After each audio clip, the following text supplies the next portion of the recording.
안녕하세요. 이번 세션에서 소개드릴 내용은 빅쿼리의 새로운 기능입니다. 저는 구글 클라우드에서 데이터 애널리틱스 테크리드를 맡고 있는 다니엘이라고 합니다. 오늘날 우리는 빅데이터와 AI 시대에 살고 있습니다. 그로 인해 많은 기업들은 이런 빅데이터와 AI, ML 기술을 통해서 고객의 인사이트를 얻으려고 하는, 그리고 그를 기반으로 비즈니스를 운영하려고 하는 그런 생각들을 가지고 있습니다. 하지만 실제로 그러한 것들을 실현으로 옮길 때는 다양한 문제들이 있습니다. 그래서 현재 데이터 분석을 통해서 인사이트를 얻는 것은 약 20%, 그리고 AI, ML 기술을 통해서 우리가 인사이트를 얻는 것은 약 10% 정도만 활용되고 있다고 보시면 됩니다. 왜 그러냐? 결국 데이터의 속도가 굉장히 빠르게 증가하고 있다는 거죠. 우리가 알고 있는 빅데이터의 속도는 우리가 예상하는 것보다는 더 빠른 속도로 증가하고 있다는 겁니다. 그래서 구글은 이러한 문제들을 해결하기 위해 데이터 클라우드라는 미션을 만들었습니다. 그 데이터 클라우드 미션의 첫 번째 제품은 구글의 대표적인 데이터 웨어하우스 서비스인 빅쿼리입니다. 빅쿼리는 보통 엑사바이트 규모의 데이터를 처리할 수 있는 서버리스 클라우드 데이터 웨어하우스입니다. 하지만 이 빅데이터 시스템은 우리가 알고 있는 일반적인 ANSI SQL, 우리가 데이터를 활용할 때 쓰는 일반적인 인터페이스에 굉장히 친숙하게 쓸 수 있게끔 제공되고 있습니다. 이건 빅쿼리의 성장 속도를 보여드리고 있는 건데요. 현재 빅쿼리에서 1페타바이트 이상의 데이터를 분석하고 있는 고객들이 일단 100여 개, 그리고 초당 데이터를 처리하고 있는 것이 현재 100테라바이트 이상입니다. 그리고 BI 엔진을 통해서 가속되고 있는 쿼리의 수가 35개 이상입니다. 이러한 상황에서 구글은 데이터 클라우드 미션을 위해 새로운 서비스를 내놓았습니다. 그것은 빅레이크입니다. 그리고 그 빅레이크에는 이번 넥스트에서 새로운 데이터 포맷인 아이스버그를 지원하고 있습니다. 그리고 앞으로는 후디와 델타 레이크와 같은 오픈 테이블 포맷도 지원할 예정입니다. 그럼 빅레이크란 무엇인가에 대해서 보겠습니다. 빅레이크라는 건 구글 빅쿼리의 성능의 핵심인 고성능 스토리지를 외부에 있는 OSS 컴퓨테이션에서 활용할 수 있게끔 만들어 주었던 기존의 빅쿼리 스토리지 API의 개선 버전입니다. 빅쿼리는 데이터 웨어하우스이기 때문에 데이터 웨어하우스 안에 있는 그 스토리지, 그것은 고성능 스토리지이기도 하지만 우리가 데이터 웨어하우스에서 데이터를 관리하는 거버넌스적인 측면, 파인그레이드 ACL 같은 것들이 훨씬 더 하이레벨로 지원이 됩니다. 하지만 문제는 비용이 비싸다는 거죠. 그리고 데이터는 점점 늘어가고 있습니다. 그러한 대량의 데이터를 점점 비싼 스토리지, 고성능 스토리지에만 쓰면 비용이 너무 많이 들기 때문에 우리는 데이터 레이크라는 개념과 함께 블랍 스토리지, 값싼 스토리지에 빅데이터를 저장하고 있습니다. 구글 쪽에서는 대표적인 것이 GCS고요. 그 GCS의 데이터를 저장해서 데이터 레이크로 활용하지만 빅레이크 API를 쓰시게 되면 단순한 블랍 스토리지의 데이터를 저장한 것이 아니라 우리가 DW에 저장한 수준의 성능과 그리고 보안 요건을 갖출 수 있게끔 만들어주는 것이 빅레이크라고 보시면 됩니다. 이거를 우리는 이제 시장에서는 이렇게 얘기합니다. 지금까지 나와 있던 데이터 레이크의 새로운 제너레이션이라고 보고 있는데 구글만 제공하는 것이 아니라 다른 클라우드 벤더라든지 다른 회사에서도 지원하고 있습니다. 하지만 구글과의 가장 큰 차이점은 뭐냐면 구글은 이러한 저비용의 저성능의 스토리지에 있는 데이터를 가속화시킬 수 있는 기능을 제공한다는 겁니다. 그것에 대해서 좀 더 살펴보겠습니다. 아까도 언급드렸지만 이 데이터 레이크에서 빅레이크로 하나의 세대가 올라감으로 해서 우리는 빅쿼리에서 쓰고 있는 보안과 거버넌스 기능을 일반적인 블랍 스토리지에 적용할 수가 있다는 겁니다. 보시는 바와 같이 빅쿼리에서 외부에 있는 데이터, 익스터널 테이블을 스토리지에 있는 데이터의 익스터널 테이블을 만들 때 보시는 바와 같이 구글에 있는 IAM 기술과 연결할 수가 있는 거죠. 그래서 파인그레이드 ACL을 우리가 원하는 레벨에서 팔리시를 적용하는 형태로 이렇게 데이터 웨어하우스 수준의 거버넌스 기능을 적용할 수가 있습니다. 그리고 또 하나, 빅레이크에서는 퍼포먼스 가속 기능이 있습니다. 이 퍼포먼스 가속 기능을 쓰시면은 실제로 고비용의 빅쿼리 스토리지에 데이터를 올리지 않고 저비용의 GCS에 데이터를 저장하고도 보시는 바와 같이 가속기를 쓰지 않았을 때 약 5분 정도 걸리는 동일 쿼리를 가속기를 썼을 때는 경우에 따라 다르긴 하겠지만 밀리세컨까지 속도를 올리실 수가 있습니다. 또 하나의 특징은 뭐냐면 이번에 소개되는 건데요. 이제 빅레이크를 활용하시면은 데이터 웨어하우스, 우리가 일반적으로 테이블 데이터만, 정형 데이터만 분석할 수 있는 시스템에서 비정형 데이터를 분석할 수 있게끔 지원합니다. 그것이 오브젝트 테이블입니다. 이게 뭐냐? 조금 더 살펴보면 이렇습니다. 오브젝트 테이블을 가지고 우리가 이미지 분석을 하겠다는 거죠. 지금은 DW입니다. 테이블 데이터와 이미지 데이터를 같이 분석한다는 겁니다. 그리고 아시는 분은 아시겠지만은 빅쿼리에는 머신러닝 엔진이 올라가 있죠. 그게 BQML입니다. 이 세 가지의 시스템들을 활용하면 이런 것들이 가능합니다. 보시는 바와 같이 여기에 다양한 집들의 이미지들이 있습니다. 이 이미지와 함께 이 집들에 대한 데이터들, 메타데이터들을 테이블 데이터로 빅쿼리에서 저장하고 있겠죠. 그리고 이 두 개의 데이터를 조합을 해서 어떤 집에 대해서 사용자의 선호도가 인터넷에서 높을지 이런 것들을 분석하는 모델을 만든다고 하겠습니다.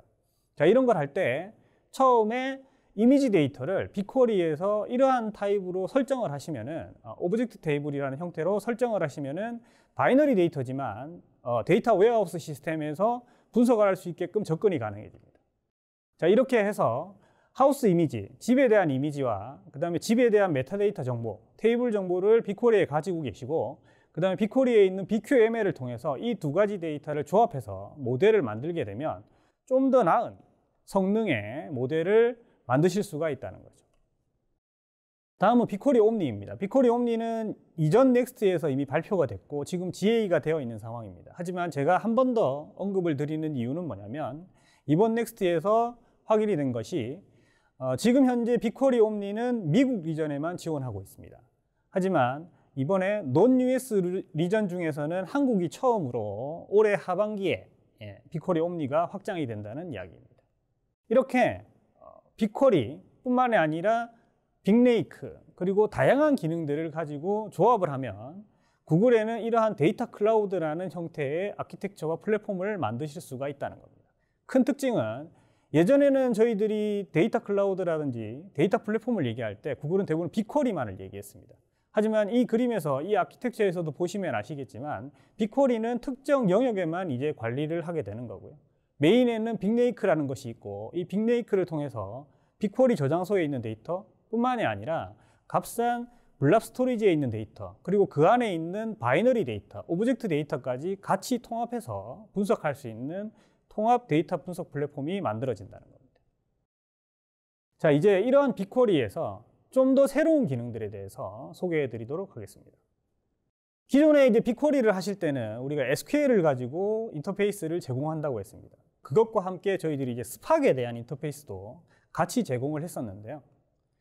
보시는 바와 같이 어떻게 되냐면 빅쿼리 내에서 이렇게 창을 두 가지로 만들 수가 있습니다. 하나는 SQL 창을 만드실 수가 있고요. 또 하나는 파이스팍 창을 만들 수가 있습니다. 자, 이렇게 하면 파이스팍 창을 만들어서 나는 이 안에서 파이스팍 프로그램을 짜시는 거죠. 그리고 그 잡을 실행하시면은 그 결과물을 빅쿼리 테이블에 저장하실 수가 있고요. 그렇게 저장된 테이블을 다시 빅쿼리 SQL을 가지고 여러 가지 데이터 분석을 하실 수가 있는 겁니다. 그래서 두 가지의 인터페이스를 왔다 갔다 하면서 쓰실 수 있게끔 하나의 통합된 인터페이스로 만들어주고 있는 상황이었는데 이 상황에서 우리가 새로운 기능을 하나 더 넣었습니다. 빅쿼리에는 아시다시피 스토어드 프로시저가 지원하고 있습니다. 그래서 내가 임의의 커스텀한 프로시저를 만드실 수가 있는데요. 그 프로시저에 이제 파이스팍이라든지 스팍 인터페이스를 넣으실 수가 있다는 거죠. 그렇게 해서 이제 창을 왔다 갔다 하는 게 아니라 빅쿼리 인터페이스 안에서 SQL만으로 SQL의 스토어드 프로시저를 호출하는 방식으로 스팍을 활용하실 수 있게끔 바뀌었습니다. 네, 여기에 한 걸음 더 나가 우리가 이제 빅쿼리를 쓰실 때는 크게 두 가지의 방식으로 썼었습니다. 빅쿼리 SQL을 가지는 콘솔을 가지고 쓰는 방법이 있고 또 하나는 우리가 머신러닝을 활용할 때 쓰는 벌텍스 AI 노트북이 있습니다. 그 벌텍스 AI 노트북에서도 빅쿼리를 쓰실 수가 있는데요. 이 두 가지 인터페이스를 가지고 데이터 분석이나 머신러닝을 하실 수가 있는데 그 안에 이제 SQL뿐만이 아니라 스팍을 쓸 수 있다고 소개를 드렸습니다. 그리고 나서 걔를 실행을 하면 뒷단에서는 그 스팍이 DW, 우리가 빅쿼리가 있는 만큼의 속도를 낼 수 있게끔 가속화시킬 수 있는 기능이 필요합니다. 그게 내부적으로 여러 가지 리소스 매니지먼트 기술을 쓰는데요. 걔를 우리는 이제 빅스팍이라는 이름으로 소개를 드립니다. 그래서 빅스팍을 활용하면 빅쿼리만큼 스팍의 속도가 올라가진 않겠지만 여러 가지 가속 기능을 통해서 두 인터페이스 그리고 두 프로세싱이 최대한 유사하게 활용될 수 있게. 하지만 우리의 인터페이스는 SQL뿐만이 아니라 스팍에 친숙하신 분들은 스팍에 대한 인터페이스로 데이터 분석과 머신러닝을 하실 수가 있다는 겁니다. 그리고 이제 빅쿼리의 실시간적인 요소로 하나 추가된 것이 CDC입니다. 기존의 빅쿼리의 CDC를 활용하시려면 데이터 플로우라든지 외부적인 서비스들을 쓰셔야 되는데요. 하지만 데이터 플로우를 가지고 CDC를 만든다는 게 간단한 작업은 아닙니다. 왜냐하면 데이터 플로우는 빔 프로그래밍이라는 걸 하셔야 되고 템플릿이라는 걸 활용하실 수는 있지만 템플릿을 쓰시면 여러 가지 제약사항들이 많이 있습니다. 그래서 다양한 그 CDC 솔루션들을 서드파티 업체에서 제공을 받았는데요. 그래서 구글에서 얼마 전에 출시한 것이 데이터 스트림입니다. 데이터 스트림은 구글 내부에서 네이티브하게 만든 CDC 솔루션입니다. 이 솔루션에 이제 오라클 DB, 마이스QL, 그리고 프레스토, 그리고 알로이 DB에 대한 인터페이스를 받아서 데이터 스트림을 통하면 빅쿼리에 실시간으로 동기화가 가능한 CDC 기능이 연결이 됩니다. 여기와 함께 빅쿼리에는 실시간 분석을 위해서 스토리지 API라든지 혹은 BI 엔진 그리고 마테리얼즈 뷰어 같은 것들을 활용하시면 좀 더 실시간 분석에 가까운 데이터 분석을 하실 수가 있습니다. 그리고 또 하나의 기능은 요즘은 대용량 데이터베이스라든지 DW에서 로그 분석을 많이 하게 됩니다. 그래서 그러한 것들이 로그 분석을 하는 이유는 실시간 데이터를 분석할 요건이 많다는 건데요. 그러한 로그에 대해서는 우리가 따로 스키마를 가지고 있지 않습니다. 그래서 많이 쓰는 것이 제이슨 스키마고요. 그래서 빅쿼리에서는 로그 분석을 하기 위해서 제이슨 스키마, 네이티브 제이슨 데이터를 활용할 수 있는 여러 가지 인터페이스와 API들을 제공합니다. 그리고 빅쿼리는 기본적으로 분산 시스템이기 때문에 우리가 어떤 검색을 하거나 서칭을 할 때 풀서치를 하게 됩니다. 그러니까 인덱스가 없는 거죠. RDB와는 다른 겁니다. 하지만 이제 빅쿼리에도 부분적으로 특정 테이블에 대해서 인덱스를 생성하실 수가 있습니다. 그래서 그게 검색 인덱스고요. 그 인덱스를 활용하시면은 일반적으로 우리가 RDB에서 쓰는 인덱스와 같은 효과를 바로 보실 수가 있습니다. 그리고 우리가 이제 빅쿼리를 쓰시면은 대용량 쿼리 혹은 대용량 프로세싱을 하기 때문에 그 쿼리에 대한 플래닝이라든지 혹은 병목 현상에 대해서 분석이 필요합니다. 기존에는 이러한 것들을 텍스트로밖에 제공할 수가 없었고 그리고 여러 가지 제약사항이 많았습니다. 로그를 분석한다든지 이런 것이었는데 이제 빅쿼리 자체에서 쿼리 인스펙터를 제공합니다. 보시는 바와 같이 하나의 쿼리에 대해서 어떤 분기를 가지고 이 프로세싱이 진행되는지를 그래프의 형태로 보여주고요. 각각의 그래프에 대한 세부 상태들을 확인하면서 세부 지표들을 확인하실 수가 있습니다. 이를 통해서 우리는 우리의 쿼리나 작업들을 시각화하고 그게 어느 부분에서 바틀렉이나 문제가 있는지를 확인하고 이걸 지속적으로 모니터링할 수 있는 그러한 기능이 생겼습니다. 그리고 아까도 설명을 드렸지만 빅쿼리에는 머신러닝 엔진을 가지고 있죠. 그걸 BQML이라고 하는데 BQML은 쉽게 얘기하면 SQL만을 가지고 머신러닝을 하겠다는 겁니다. 그리고 데이터를 외부에 있는 머신러닝 시스템을 위해서 익스포트하지 않고 데이터 거버넌스 이슈라든지 혹은 외부에 있는 머신러닝 시스템에 대한 리소스 관리라든지 이런 것들을 빅쿼리의 서버리시 시스템을 통해서 모든 것들을 심플리파이 하겠다는 겁니다. 이런 BQML에서 이제 구글의 대표적인 머신러닝 솔루션인 벌텍스 AI, 보통 벌텍스 AI를 쓰는 이유는 크게 두 가지인데요. 하나는 누구나 쉽게 머신러닝을 제공하는 거, 개발하는 거고 또 하나는 그러한 머신러닝 서비스를 프로덕션 시스템에서 MLOps적인 시스템으로 구축하는 그러한 두 가지의 목적이 있는데 그 두 번째 목적, MLOps적인 측면을 BQML과 연동해서 쓸 수 있는 다양한 연계 기능들이 생겼습니다.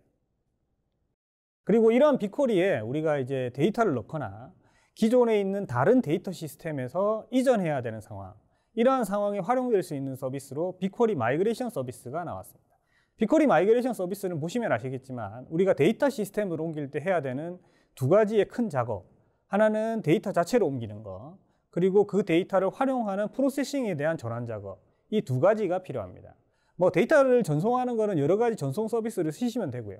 하지만 이 프로세싱을 전환한다는 거는 쉬운 문제가 아닙니다. 그래서 이 프로세싱을 전환할 때 이 쿼리라든지 여러 가지 명령어들에 대한 트랜스레이션 그리고 밸리데이션을 하는 것이 중요한데요. 이제 그거를 지원하는 것이 마이그레이션 서비스라고 보시면 됩니다. 보시는 바와 같이 자동으로 SQL을 트랜스레이션을 해줍니다. 우측에 보시면 다양한 소스들이 있죠. 이러한 소스들을 기반으로 가진 SQL들을 이제 빅쿼리에 호환되는 SQL로 번역을 해준다는 거죠. 진행하는 방식은 크게 두 가지가 있습니다. 하나는 배치 방식. 그러니까 SQL이 파일의 형태로 굉장히 대량으로 가지고 있으면 배치의 형태로 이렇게 선택을 하셔서 파일을 넣으면 자동으로 번역된 결과 파일이 나오는 거죠. 또 하나는 인터랙티브 방식입니다. 쿼리 하나하나 자체를 좌측에 소스 쿼리를 쓰시면 우측에 빅쿼리 쿼리로 전환이 되는 이러한 형태의 인터페이스로 제공이 됩니다. 마지막으로 빅쿼리를 쓰실 때는 아까도 말씀드렸지만 SQL이 필요하고 그리고 오픈소스 진영에서 가장 많이 쓰는 스팍을 하기 위해서 스팍 인터페이스도 제공했지만 그 두 가지의 기능들을 혹은 그런 인터페이스를 친숙하지 못하게 쓰시는 분들이 누구나 쉽게 데이터를 분석하기 위해서 우리가 잘 알고 있는 엑셀에 대한 인터페이스를 가지고 쓸 수 있는 커넥티드 시트. 그래서 커넥티드 시트와 빅쿼리를 연동하셔서 데이터 분석을 할 수 있는 것이 이번에 GA로 나왔습니다. 네, 제가 오늘 준비한 내용은 여기까지입니다. 긴 시간 들어주셔서 감사합니다.